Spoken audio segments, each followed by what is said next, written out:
I'm going to put some Nintendo gameplay over this while I share a few opinions. So while I wait for my channel to be returned to the through the graces of Google, I'd like to share a few thoughts on just my current opinions of Nintendo following my Switch 2 video I did last year. It was an interesting video because definitely got my share of death threats and definitely got my share of support. Overall, there was more support than there was hate. Although I'm sure, as many of you know, the hate is always louder than the support. The point of this video, and I want to say this just to be very clear, because I had an interaction on Twitter not too long ago with someone who said, looks like it really worked out, man, and they were being sarcastic, and I always just look at these people and I'm like, you must be like the biggest fucking idiot on planet Earth. I am fully aware that Joe YouTube isn't going to prevent a console from succeeding. The point of the video was to bring attention to how Nintendo has just become a much worse company over the past about just under 10 years. I didn't upload that video and then think the Switch was going to fail all because of me. I'm not a fucking idiot. But for a lot of people who are fucking idiots, they seem to think that that was my intention. My thought process was that if I upload this video, then the Switch 2 will fail.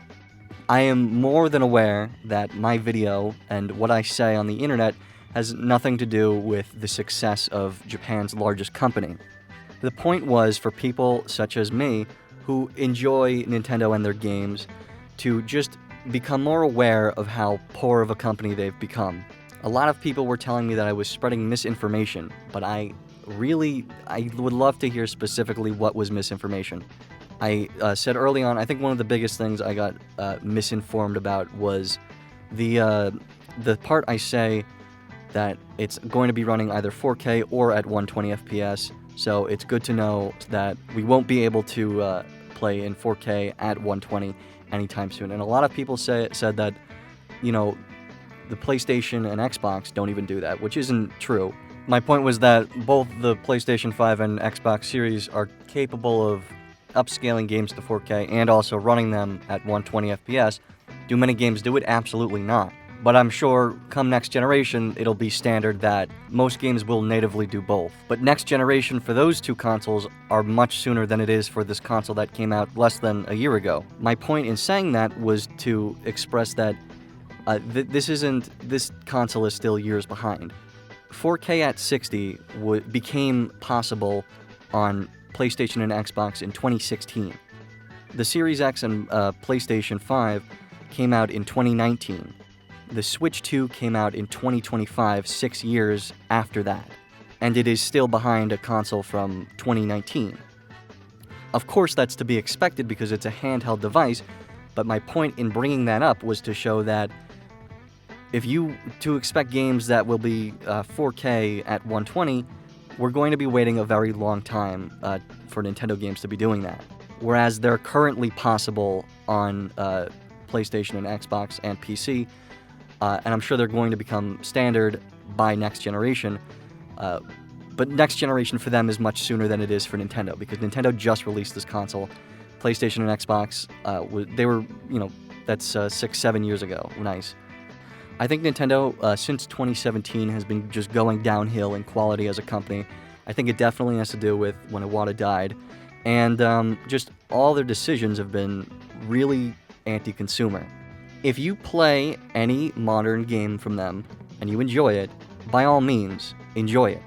I'm not telling you should feel guilty for enjoying a new game of theirs that is released.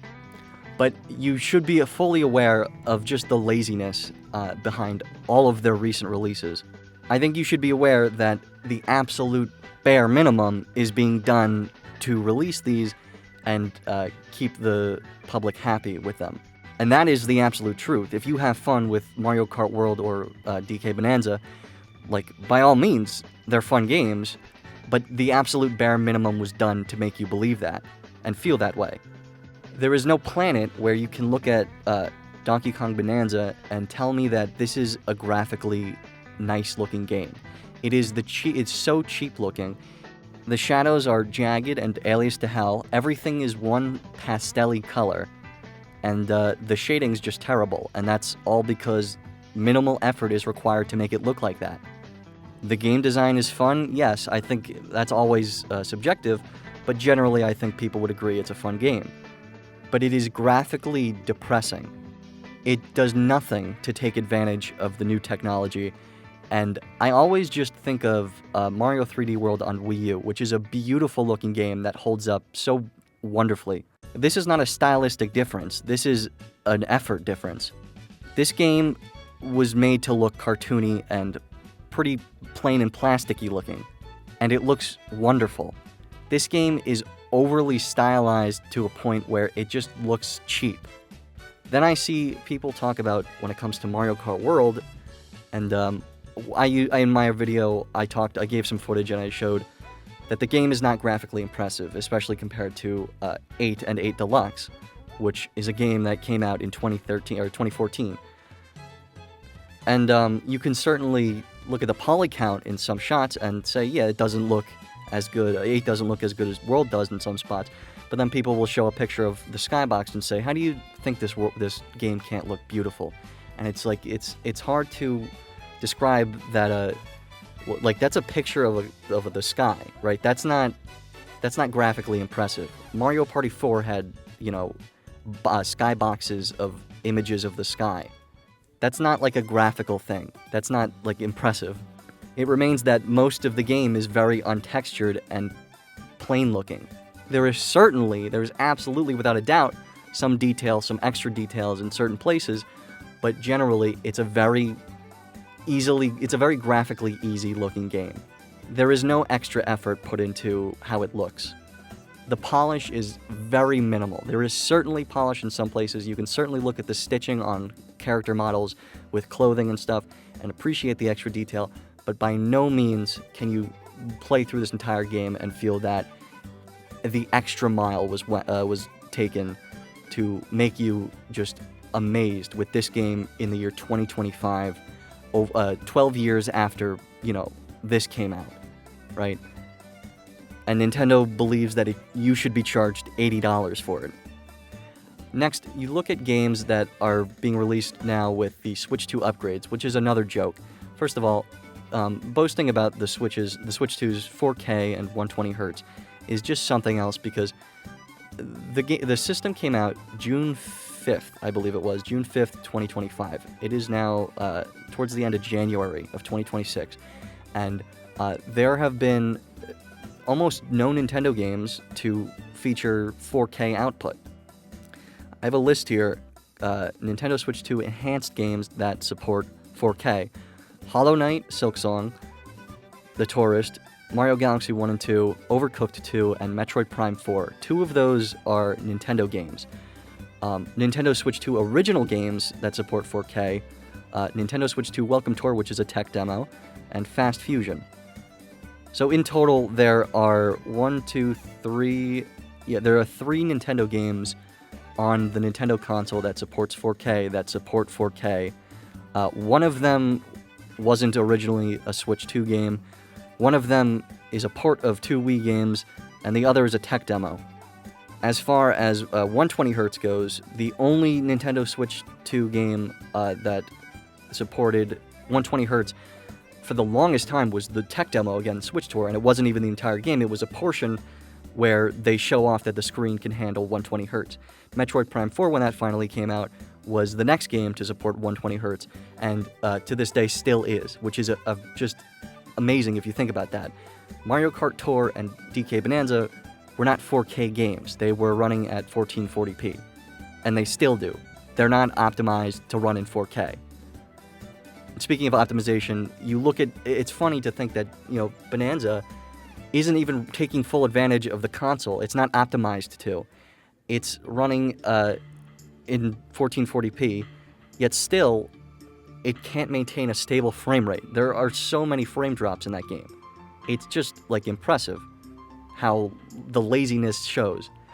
Then they recently announced Mario Wonder getting the Switch 2 upgrade, and that game was originally, I remember when they first did the Switch 2 the Direct thing, that was the game they used as the example for 120Hz. And it's been over 6 months, and just now we're finally finding out that it will soon support 120 hertz, and you will pay for it. You will pay $20 for it. So just think about that. $60 Switch game, getting a Switch 2 upgrade that costs $20. So this is an $80 game if you want to play it on Switch 2 with it optimized for the console that you're playing it on. $80 for a 2D Mario that really isn't a very long game. I was not a huge fan of Mario Wonder. I thought it was a fun game, but once I beat it and I 100%ed it in a few days, I put it down and I have had no interest in picking it up again. It was so fucking, jokingly easy, and I just didn't enjoy the Wonder design, the Wonder mechanics. That once you reach it, that's kind of the rest of the level. That's what it feels like. It felt to me like, for those of you who played Triple Deluxe, you kind of go through it, and then you get to a point where this is the rest of the level pretty much. That's it. I love the new Soup series. I love all those games to death. I just think the design of them, those games are crafted by masters, and you can tell. Wonder doesn't feel like that to me. Wonder feels like they got Takeshi to watch over a bunch of college students develop a Mario game. The same thing is what I get from most modern Nintendo games. Mario and Luigi Brothership was a game that I was so fucking depressed with because I love the Mario and Luigi series. I've played all of them multiple times. I've played Dream Team on hard mode. I love them. I've played the Bowser's Minions and Bowser Jr.'s fucking journey all the way through. I've played all of them to death and I love them. Brothership I just hated so much. I've tried to get through it twice, and I get so fucking miserable with it that I just put the game down. And maybe it's hypocritical of me to say I have not finished the game yet, and I'm complaining about it, but I cannot stand the game. The way the game is made is so fucking poor. It's designed terribly, and just overall, it lacks some of the most basic game design fundamentals. Now, I've never made a video game before, but I have a very good idea of how basic video game design and fundamentals are. Believe me, when you have such simple things as to use Mario's actions, you press A and then A again, and then to use Luigi's actions, you press A and then B, and then go back to A, shit like that is so frustrating, and it's so fucking annoying, because that's an issue the entire game, and that's nothing you can fix. That is something the devs just let happen, and no one decided that this is terrible and needs to be changed. No one decided that this entire series, the entirety of the series, has always been A for Mario's actions, B for Luigi's. We should continue that here because it just logistically makes sense and is something that the player can easily understand. Each character has their own assigned buttons and their own assigned actions. Like in Partners in Time, where there were 4 characters and each face button was assigned to each of those characters. That's how you remember how to do the actions properly. Then you have Brothership, where that's just completely thrown out the window, and A is always the confirm button, but sometimes B is to do an action, and with jumping to time it. It's so fucking annoying and frustrating. Then my other issue with it is I'm not a fan of Unity or Unreal Engine. I'm gonna say this real quick. I'm a big hater of games that use Unity or Unreal for one specific reason. Because most of them rely way too heavily on the same assets being reused over and over again. Not just assets, but just general engine resources. So what happens is you often get, there's a lot of smaller indie games that all look and play the exact same because they're built in the Unity engine, which is a very generic engine, and they use the same pre-built lines of code and physics and everything, so they just play super similarly.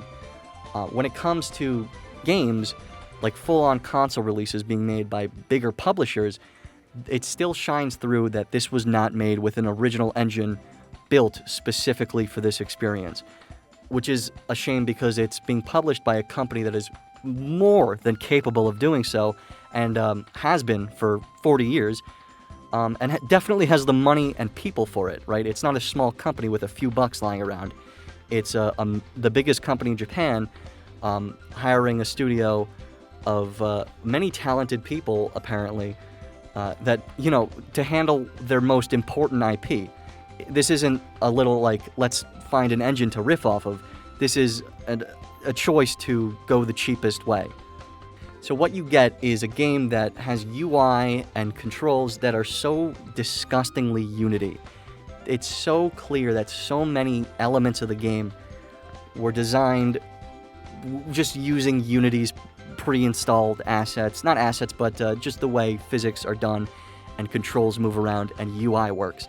It's very clear, and I hate it. It feels so cheap. It feels like a bunch of college students got together and built this game on a shoestring.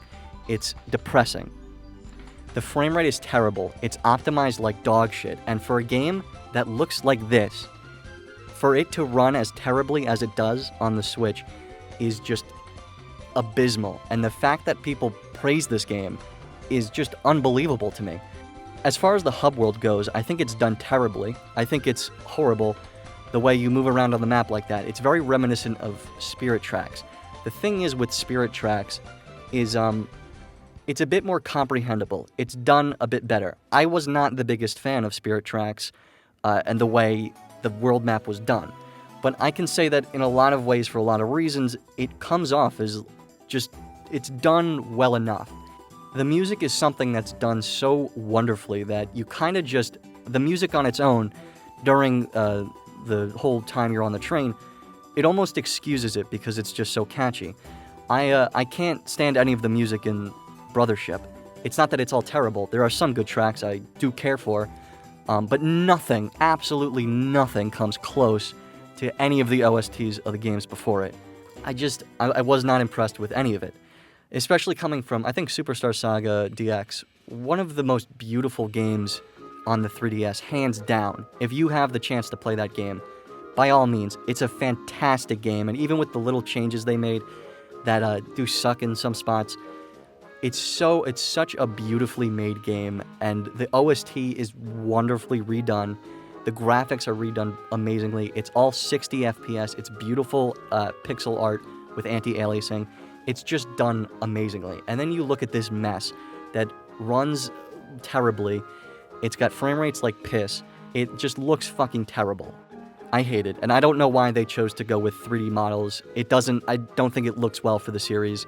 That's kind of never been the series style. There are parts in the games where you sometimes will, it'll go 3D. Like, it started with Inside Story, but that was originally in 2D, and then it started with Dream Team, where they were actually 3D models, and then that carried through in Paper Jam and the 2 remakes. And that looked fine because it was a temporary, very special battle, and it kind of made it feel like a very unique event. This just doesn't look correct to me. I think everything in this game is done poorly. I think it feels lazy. It's made by people who feel very amateur to me. And it's sad because it's such a massive property, and it feels like Nintendo kind of just needed someone to make one real quick, and they didn't care what they were doing or what the fuck. As long as it runs, then put it out there, and people will buy it because they just like the idea that this series didn't end. Another thing I wanted to complain about, this is a real quick one, Donkey Kong's redesign. I just want to say this real quick. I'm not the type of person I don't get mad at everything just because. I'm not a person who hates Nintendo because it's the cool, hip thing to do. I love the company. Believe me, I'm sure I know more shit and own more shit than half the douchebags on Twitter who suck them off. I've played every Metroid game and beat them. I own so much hardware, it's like sickening. I've played all 3 Mother games. I fucking love the company. I love their games. I'm not some asshole who just wants to rage bait people because I love shitting on them. I shit on them because it's so frustrating to see a company that I really grew up to care about a lot just become complete trash. So when it comes to the DK redesign, first of all, subjective, sure. I hate it. And I'm going to say this is the simple reason why. It's because beforehand, and people on Twitter love to say that everything's great. Anything Nintendo does is great. It doesn't matter if they shaved DK and made his skin inside out and put a swastika on his forehead. Everyone would say, "Oh my God, it's about time they redesigned him." But it's like, no, that's not. I don't see the point. First of all, I don't see the point in the redesign because it's such an iconic character. who has maintained this design since, 94, right? So to think it's been like, okay, so 30 years pass, and we're going to go, let's redesign him. Okay, why? Because you're about to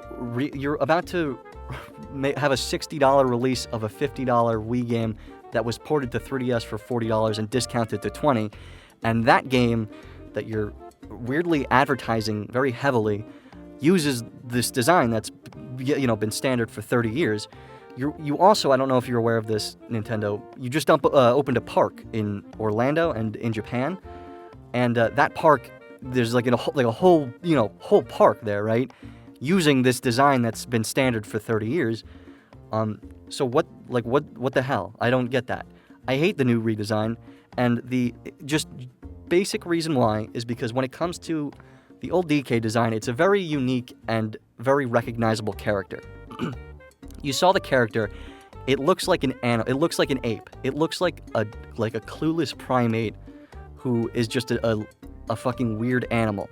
That has kind of been the DK thing, is that he's fucking weird and just an animal. This new design looks like the most generic cartoony monkey character, like silly goofy monkey, and I fucking hate it. It turns what was a very unique character with a very specific way it's facing in terms of attitude, and turns it into the most generic, like, Disney Pixar goofy monkey cartoon character. And I hate that. I think it looks terrible, and I think if you put this in front of anyone and said, do you know where this monkey's from? They would say, oh, maybe it's from an old Hanna-Barbera cartoon. The only thing that gives away that it's DK anymore is the fact that it has a tie. I hate the new redesign. I think it's stupid to redesign one of the most recognizable IP in history after 30 years of it maintaining a very consistent design. I think that's really fucking stupid, especially when you're about to re-release this game and you just made a new park using its old likeness. That brings me to my next topic. When it comes to Nintendo doing weird things like this, I see a lot of people, I've seen this, they talk about it with Nintendo Music, the app, where every couple of years Nintendo puts the WarioWare OST on it for no reason on a Thursday night. Just weird shit like that. And the way they do other things. And I'd like to just say, most people love just wiping it off as like, oh, that's so weird. Like, Nintendo, this is why I love Nintendo, is because they just do weird shit like this. And it's like, that's kind of, that's not a good thing.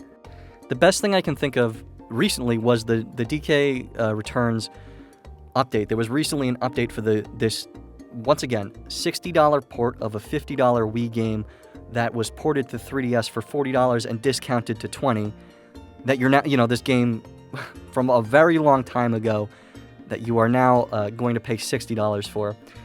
There was an update to this game that lets you now play as Dixie Kong, and it added like a speedrunning mode, which is hilarious because the mode, by the way, is just like, it's just the game on 200% speed.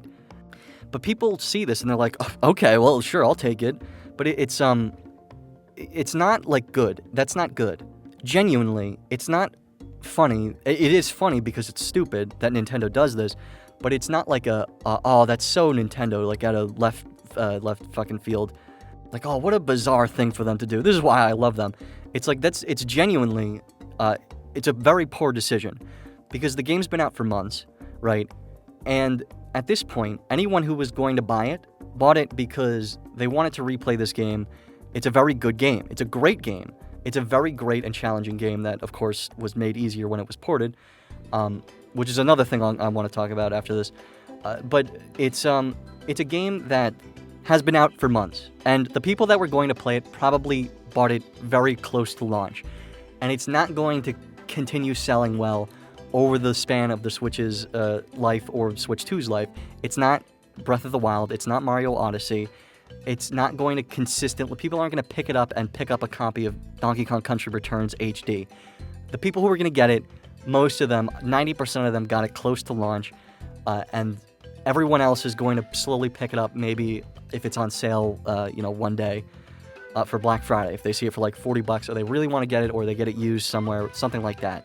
There are going to be very, very few people who have never played it before who haven't played the original or the 3DS port who want to play it now and are deciding that the Switch and its $60 port is how they're going to finally do that.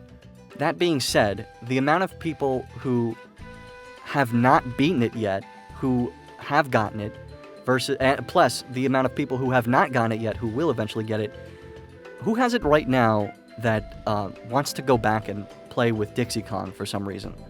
Did you already beat the game? And if you did, why would you go back and play as Dixie Kong?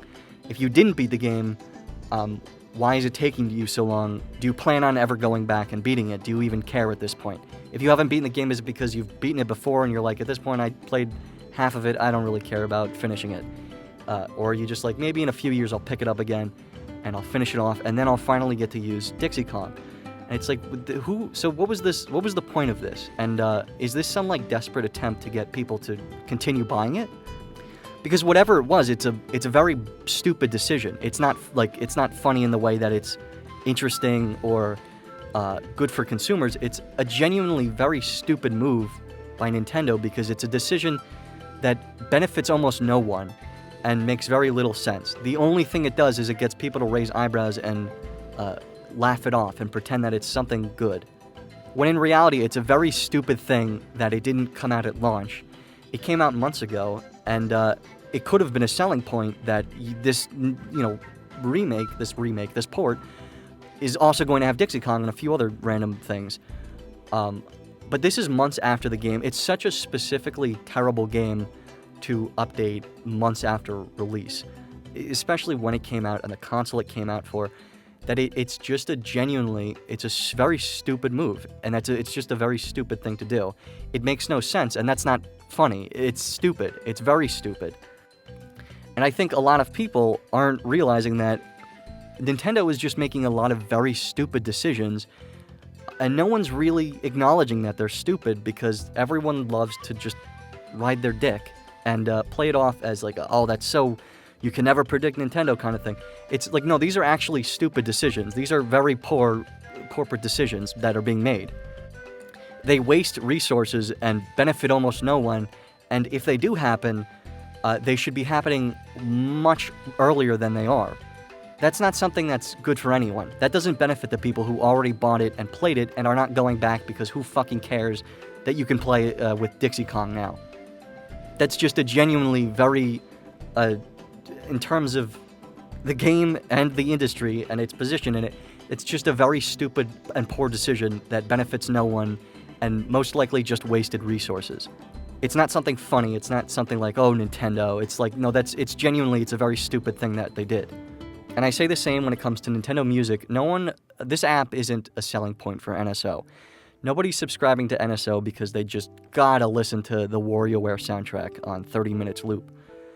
The fact that this app launched at all without like hundreds and hundreds of game OSTs is like amazing to me, because who fucking cares otherwise, right? First of all, if you want my opinion, Nintendo would never do this, but it would have made the most sense if they just, uploaded like a whole library to Apple Music and Spotify, because then people who, normal people who use those two huge major music streaming platforms could then listen to all this Nintendo music that they really like listening to. But now it's its own separate app, and I like a few Nintendo tracks. I'm not going to open the Nintendo Music app and just listen to video game music, because who the hell is doing that? Who the fuck is like sitting there saying, I want to listen to music, it needs to be Nintendo music, and it needs to be from a very small specific library of games. I have a YouTube playlist full of video game music I love, and if I want to listen to it, I have to listen to it on YouTube, because not every game uploads their OST to Apple Music or Spotify, let alone Nintendo. That would have made all the sense in the world, because then Nintendo could have monetized it to a degree that would have benefited them more. Once again, this is why I'm saying it's a very stupid decision. It's not something that's funny and just as something Nintendo's done. It's just genuinely, again, a very poor, stupid decision made by someone who doesn't seem to fully understand how this benefits their company. It's not like a joke. It's stupid. It's actually genuinely stupid that this is the decision that they would have made. NSO being $50, by the way, I just want to say this.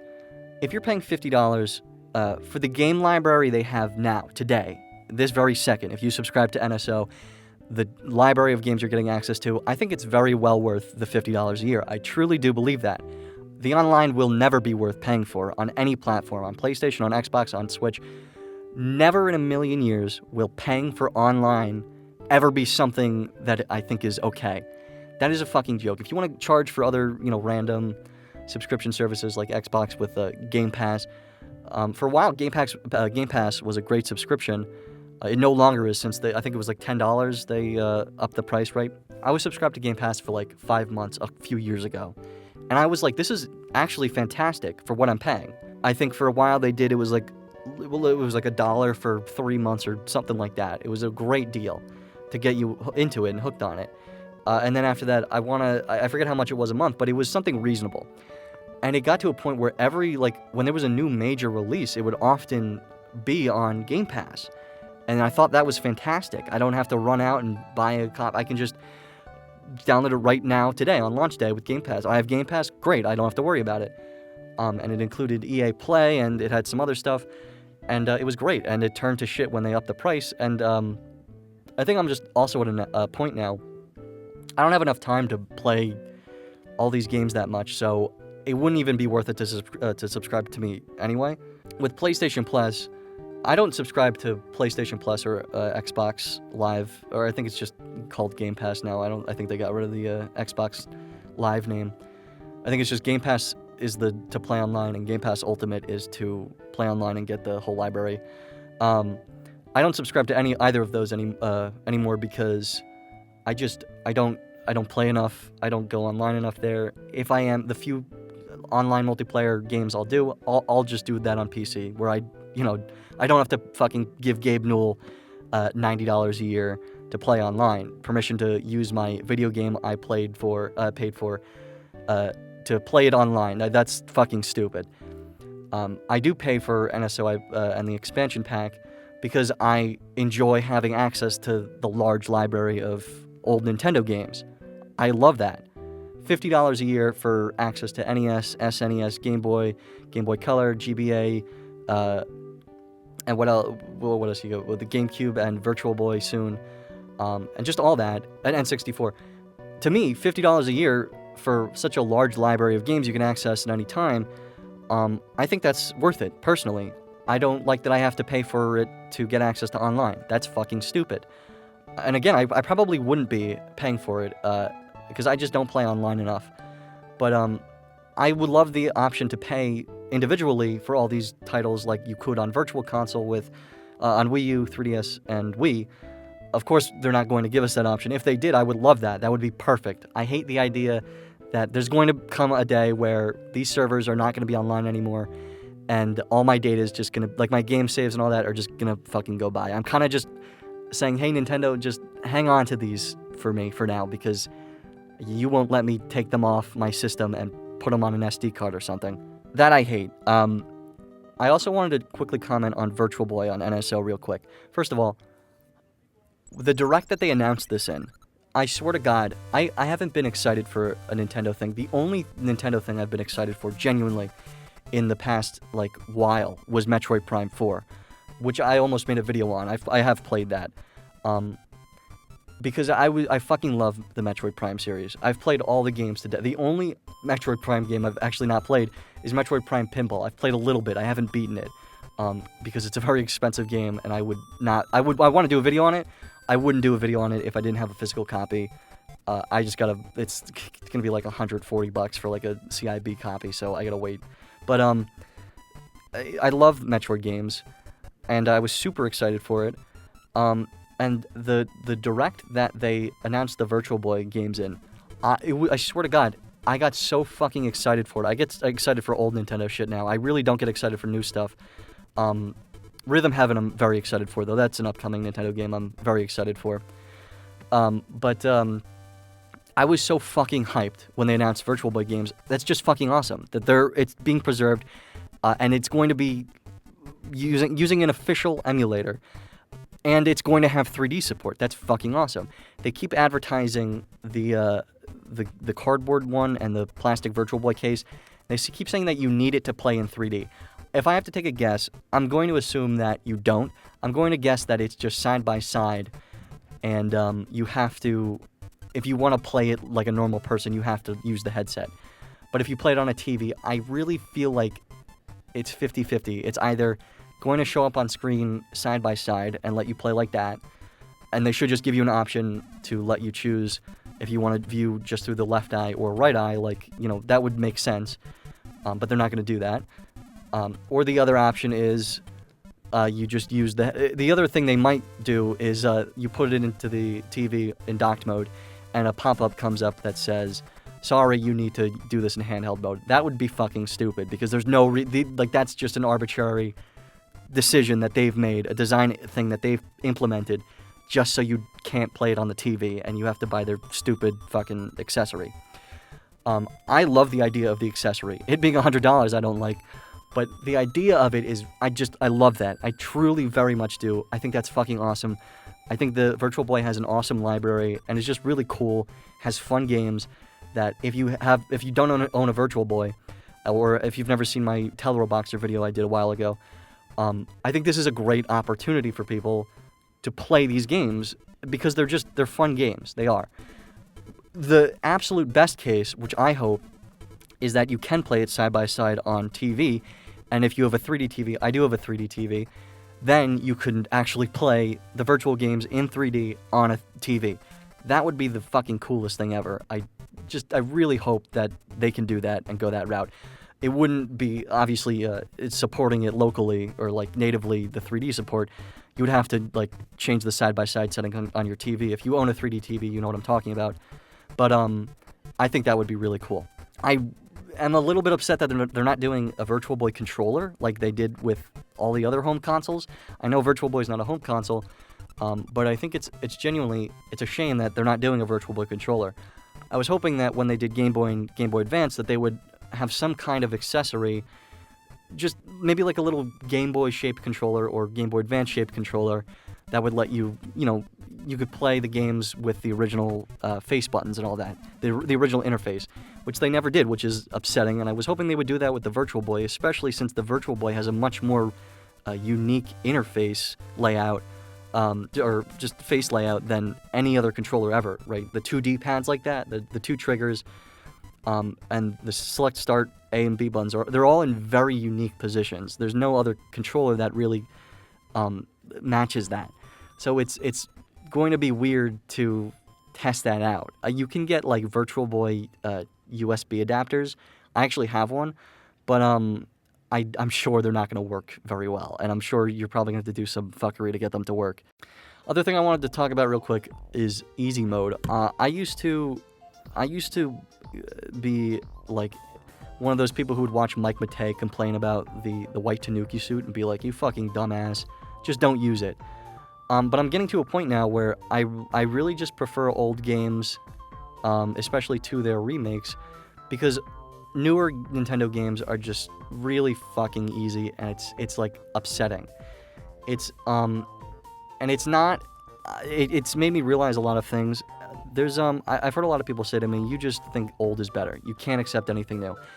And you're kind of right. Like I don't accept anything new. But it's not because I'm ignorant or I just don't want to.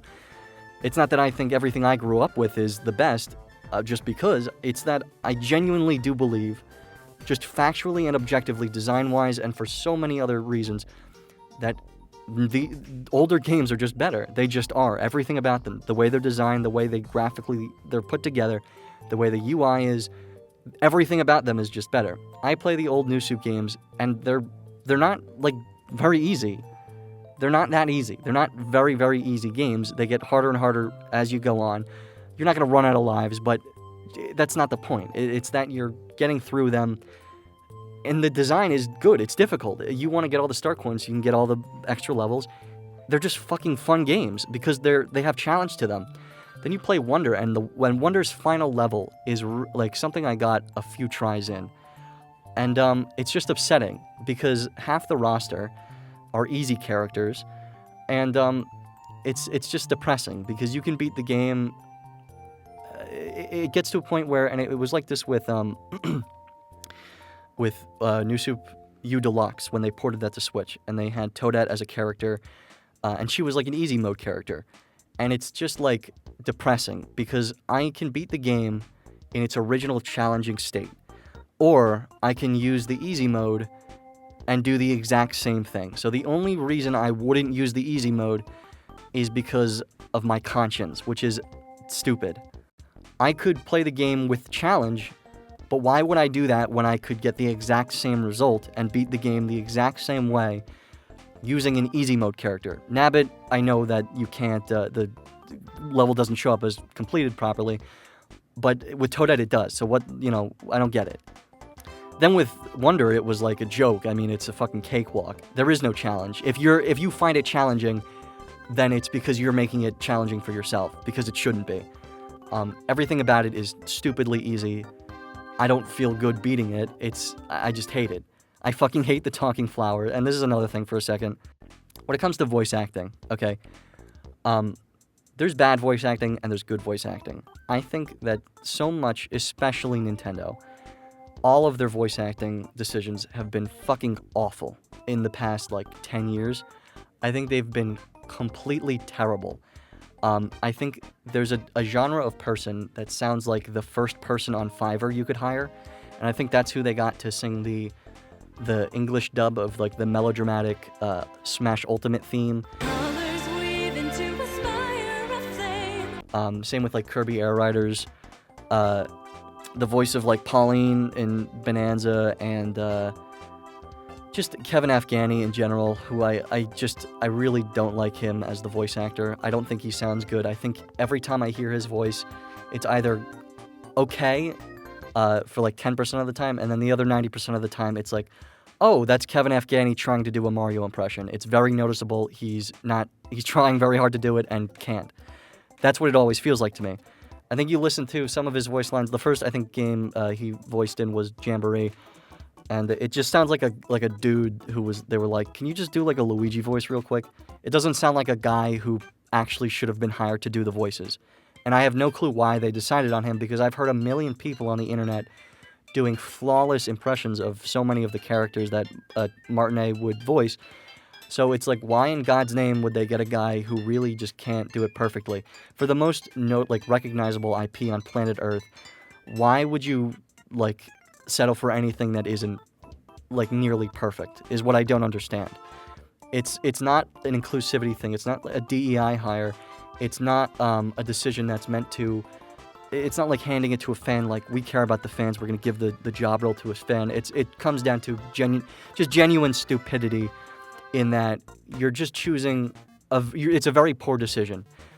There are a lot of poor decisions being made by Nintendo, and no one is really acknowledging them as poor decisions. They're treating Nintendo like some flawless company that can do no wrong, make no bad decisions.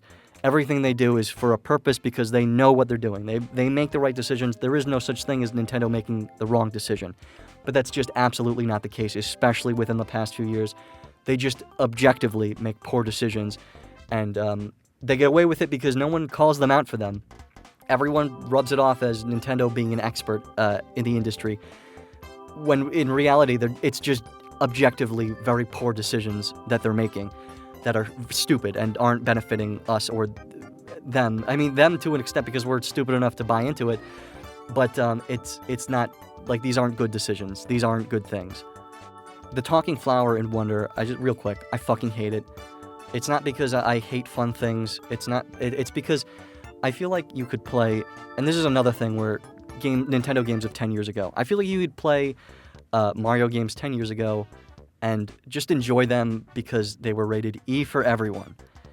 I'm not going to play the argument that these games aren't designed for children. They're really not.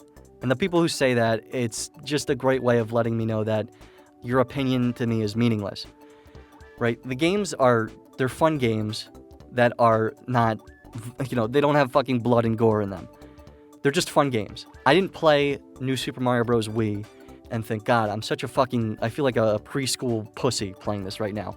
But I play Wonder, and I hear all the goofy voices and the dumb lines from the flowers, and I feel like I'm a preschooler. I feel like I'm an adult playing a game I shouldn't be.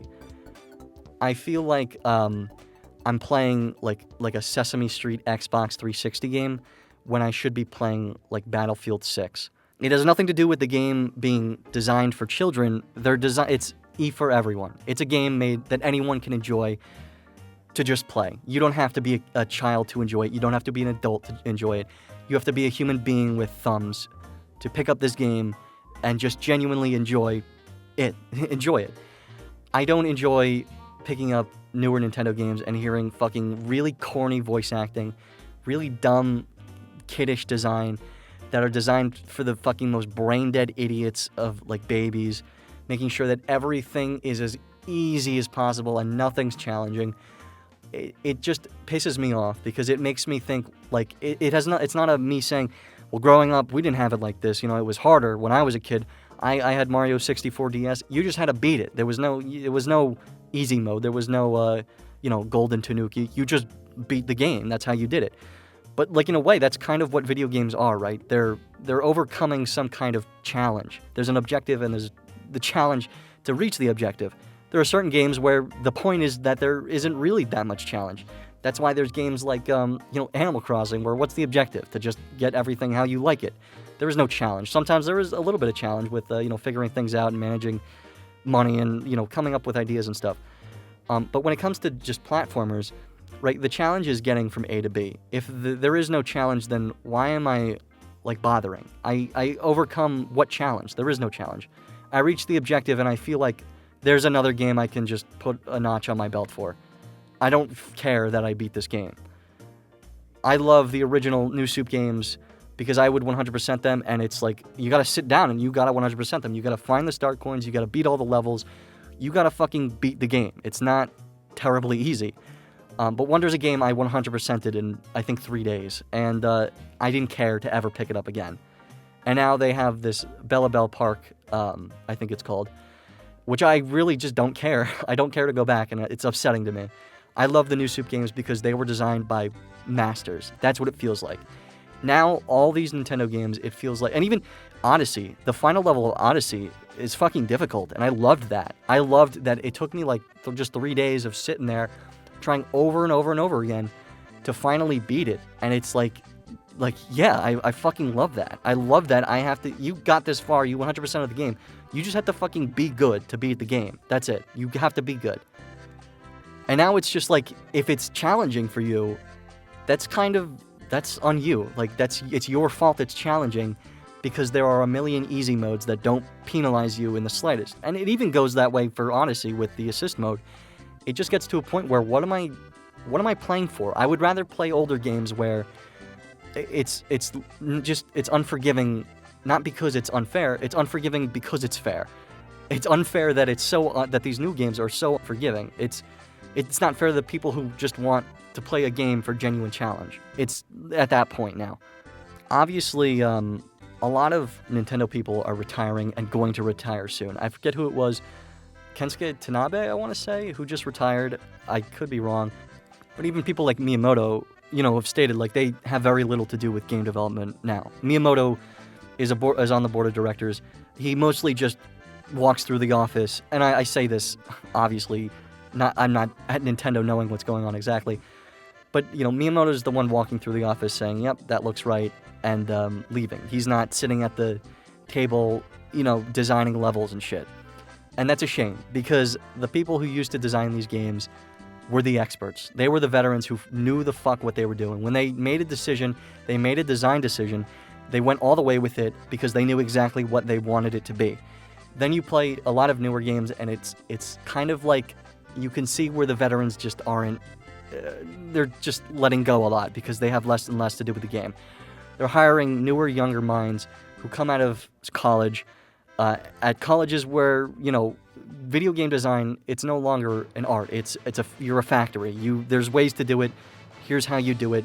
You're going to be in the industry because companies want to make money. Here's how you're going to make the money efficiently. It's no longer it's really no longer about the art. It's about efficiently working for these companies. So The veterans are making sure that the newcomers who are coming in know how to actually make video games in the first place and, know the correct Nintendo way of doing things.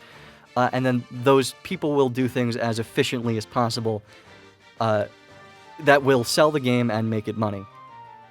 Not necessarily it being as polished as older Nintendo games, where there was a team of people who fucking cared a lot about the art. And that wasn't always the case. There are, of course, it wasn't like everything was perfect for 30 years and then all of a sudden it stopped on a dime. There were, of course, flaws in the past, but I just think of these newer games and how pathetic they are compared to older games. Like, why is it that the UI and sound design and music of Mario Party 4 is, like, fantastic and perfect and so fitting?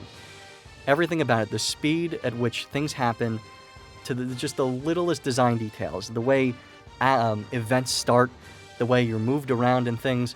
Why is everything perfect in that regard? And then I look at Jamboree and it's like there's so many flaws. There's dumb little animations that waste time. Everything moves so slowly. The max amount of turns you can have on a single game has been lowered so much that just because the game is so much slower now and less happens. I don't care for a lot of the sound design. I think NDCube, in general, is one of the worst companies on planet Earth. I would love to make a video going into that, where you play a minigame and you can't hear the music because they think that every single fucking little tiny action requires and constitutes the loudest voice clip from any character.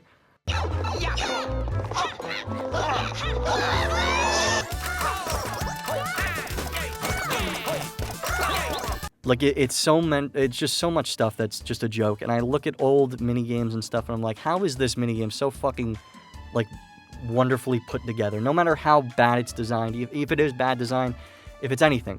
Why am I looking at such a unique and creative idea that was done confidently, that you can tell was made confidently by people who knew exactly what the fuck they were doing, and that it was going to be put in the game that I'm going to play, and I'm going to play it without questioning them at all? And then I see you get Jamboree, and it's like you're playing the Waluigi pinball game, and you're like, oh, it's like Mario Kart, and then 3 minutes pass, and you're like, oh, this minigame is still going on. This isn't very fun at all.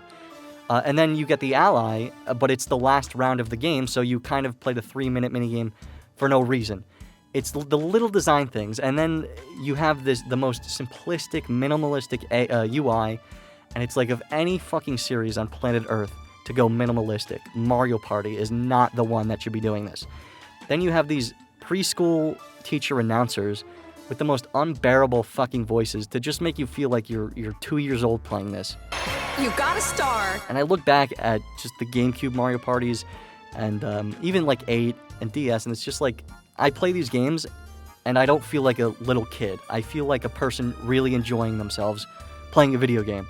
When I play the newer NDCube Mario Parties, I feel like a grown-up man who shouldn't be playing this. I feel like I'm playing a game that's meant for like a 4-year-old. And I fucking hate it. And it's, once again, it's not a, well, these games are made for children thing. No, that's not the point. The point is that they're designed in very specific ways that are just wrong. They're incorrect. I want to sit here and go into the science of exactly specifically why they're being designed incorrectly. I can't do that now. I need to sit down and write like something and delve into the like mental science behind it, because I'm telling you, it is just that these are poor decisions being made, and should things be made differently, it would be clear to everyone how much better things could be and how low quality and how fucking low the bar is now.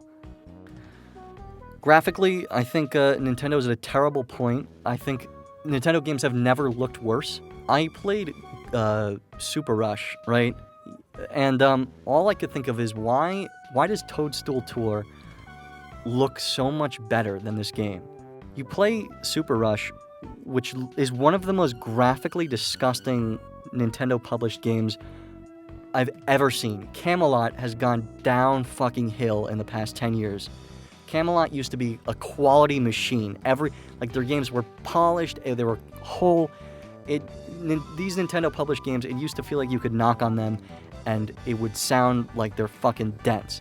Now you knock on a Nintendo game and it's just hollow inside. It's just, as long as the outside's there and it's enough to get you to take your credit card out, that's kind of all that matters. But you look at like Super Rush and how the shadows are jagged and shit and the textures are so crummily made, and like how the audience, it's like the same model, but they didn't even bother to take the animations out of sync. So it's just like a bunch of identical models, really shitty low poly models, dancing next to each other in the exact same motion because they couldn't be fucked to put the animations out of sync with each other. And I look at Toadstool Tour and it's like, why are the shadows and models here, like, why is the shading done so well? And I look at Super Rush and it looks disgusting. That's why I said this with Mario Kart World. It's like you look at World and you just see just a lot of really disgusting looking things that could look so much better. And you look at Wii U games like Mario Kart 8 and 3D World. These are games that look beautiful, that are going to look beautiful 50 years from now. They're designed to last forever. They look fantastic. And then you get Wii U ports of games, and those look great because it's Wii U games that look great, right? You have like 8 Deluxe and the 3D World port. Those are great looking and running games. They run and look great because they were optimized for Wii U. They were optimized amazingly for Wii U. So they're going to look great here. And then there's Switch 1 games that don't run well on Switch 1 and get small little updates for Switch 2 and still don't run well. And plus games that haven't even received updates for Switch 2 that just, it's the most minimal basic shit, like the Thousand Year Door still being stuck at 30 FPS. And even when you pay for these Switch 2 edition enhancements and stuff, what the hell are you paying for? You're paying for very shit DLC. And just imagine, like, why am I paying for that? But even when you're paying for these Switch 2 enhancements, the ones you have to pay for, you're still not even getting the full potential of the new system. It's still not at 4K or 120 FPS. Look at Jamboree TV, which is one of the worst pieces of DLC I've ever seen in my life. But the fact is about all these Switch 2 upgrades is what are you paying for? You're paying for how the game should have run on Switch 1. It should have been optimized to run at 1080p, 60 FPS. Jamboree TV is 1440p and still 60 FPS, and that's only the new DLC. That doesn't apply to the entire rest of the game, the original game. The only stuff that is 1440p and 60 guaranteed is the new DLC content. So it just really is the absolute bare minimum, and it's pretty misleading. It makes you think that you're upgrading the entire game when you're not. Breath of the Wild, Breath of the Wild and Tears of the Kingdom, I can honestly see those games not being able to run at a consistent 1080p 60 FPS on Switch 1, which they never did and still don't. They've gotten updates since that have made them run better, which is great. But even when you're paying for this Switch 2 upgrade, you're not paying for the Switch 2 features. You're not getting 4K at 120 FPS. The game doesn't run at 4K. It runs at 60 now, which is great, but it doesn't run at 4K. It has a higher resolution. I don't remember what it is now. I don't think it's even 1440p. I think it's less than 1440p, but it's not 4K. So the Switch 2 that has been advertised, it's a big deal. It's 4K. It runs like 3 Nintendo games in 4K, and then on the Switch, every Nintendo game, not all of them run at 1080p in docked mode, and barely any of them run at 60. It's just laziness. It's poor optimization. It's efficiency over any quality. And it's sad. It's sad because I don't hate Nintendo. I fucking love them and their games. I could sit for hours and hours and talk to you about all their games and everything I've played from them. I've played the weird shit. I have all the weird hardware. I have a Famicom. I have a Virtual Boy. And I love it. I love them all. But I refuse to play along with the idea that so many fans of theirs do nowadays, that they're still pumping out quality and they're not getting lazy. It's just laziness. It's sad. The final thing I want to say is if you have a Switch 2 and if you play modern Nintendo games and you love them, that's totally fine, right? I don't think you're Adolf Hitler for doing that. And if you watched my Switch 2 video and were offended because you felt like I was yelling at you personally, that I'm calling you out. That's just not the case. You need to just have common sense for a second and understand that the point of a thumbnail such as that and that title of a video is because that will get people to click on it. My reason for making that video, it wasn't because I wanted to make $1 William. I wanted to just share a very specific, strong opinion I have and have had for a while.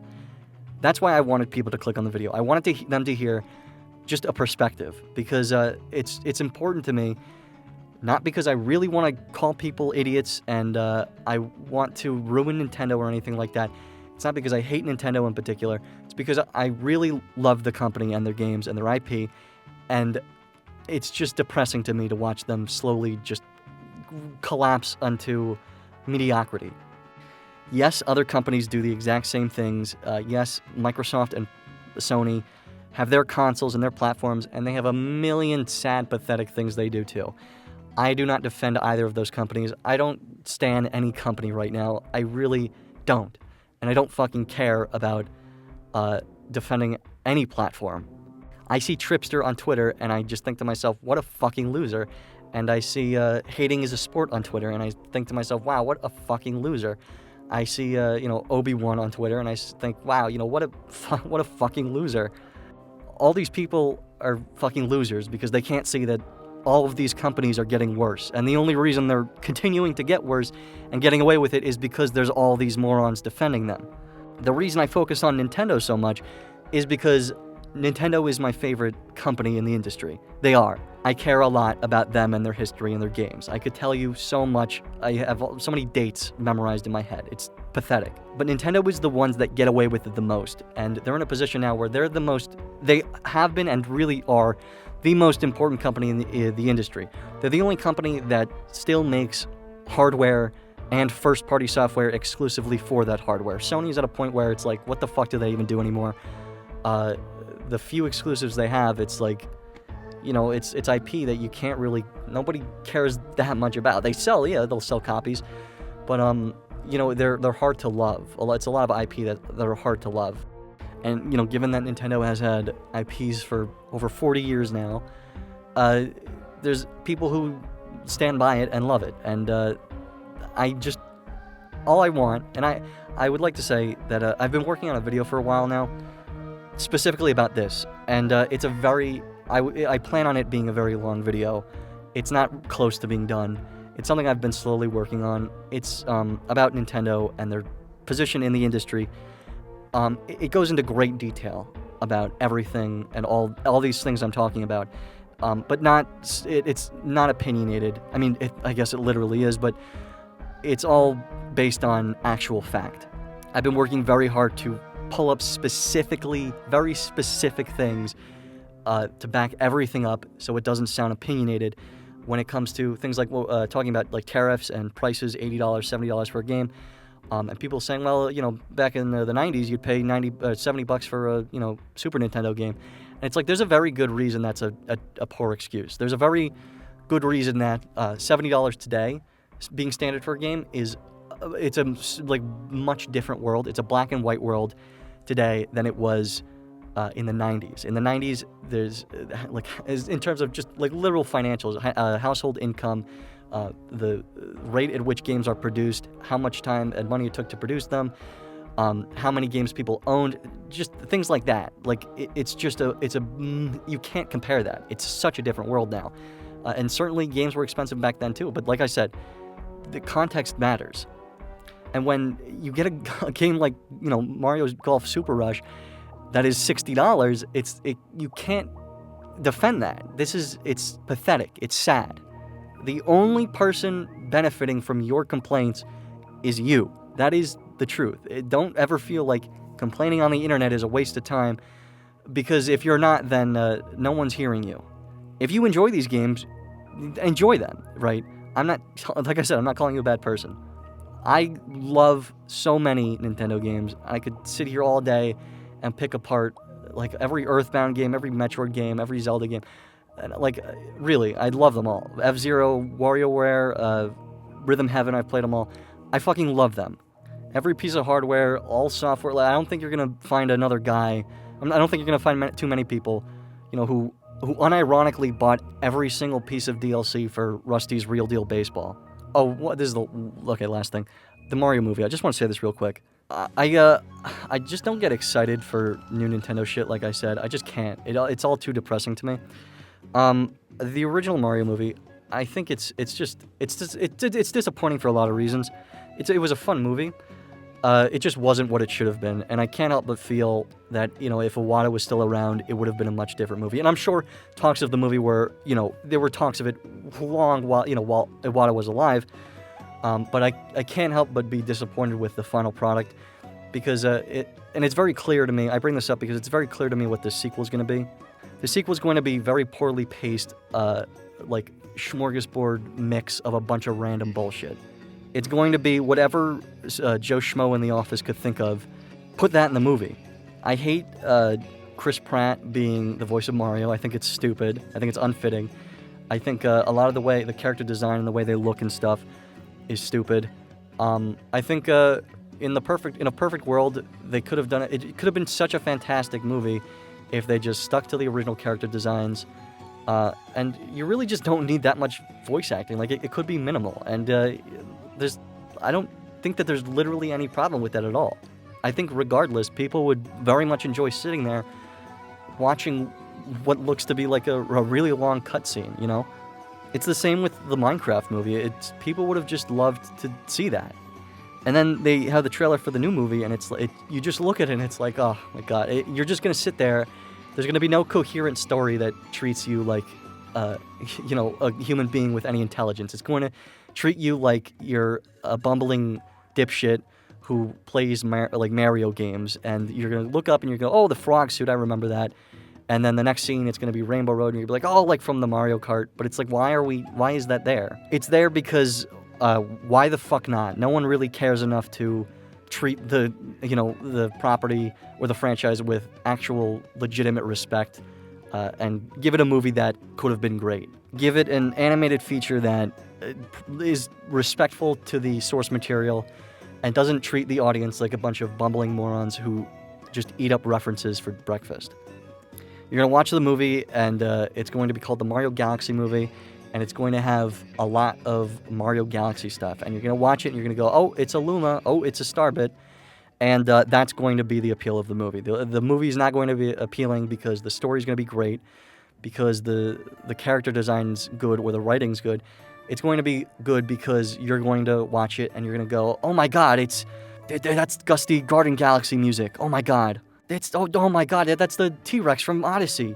That's why it's going to be good. It's not going to respect the viewer as an intelligent, human being who appreciates good narrative and story, who appreciates the source material and the respect to the original character design. So it's going to be like a pretty cheap thrill. I think you can tell. That's what it's going to be. It's going to make a fuck ton of money, and in the end, that's really what matters. And like I said, I am not a nihilist. I'm not pessimistic. I'm not a glass is half empty kind of person. I mean, I am, but I look at all of this with reason. I don't have these opinions because I love hating. I do love being negative, and I love complaining, and I love hating. I really do. I love it all, and I live for it. But I will never complain or bitch about something without objectivity. I will never sit here and, whine and bitch about shit unless I legitimately feel this way because of facts. And please note that. Keep that in mind. I don't complain to rage bait. I don't complain because it gets people to click on the video and spread hate. I say these things because it's objective. I feel that based off of objectivity, these things are just how it is now, and it's sad and it's upsetting.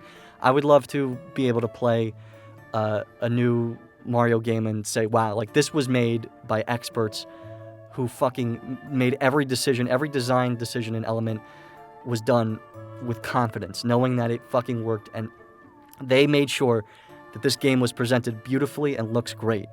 And I just can't say that about modern Nintendo games. I just can't. Modern Nintendo games are made efficiently, and that is it.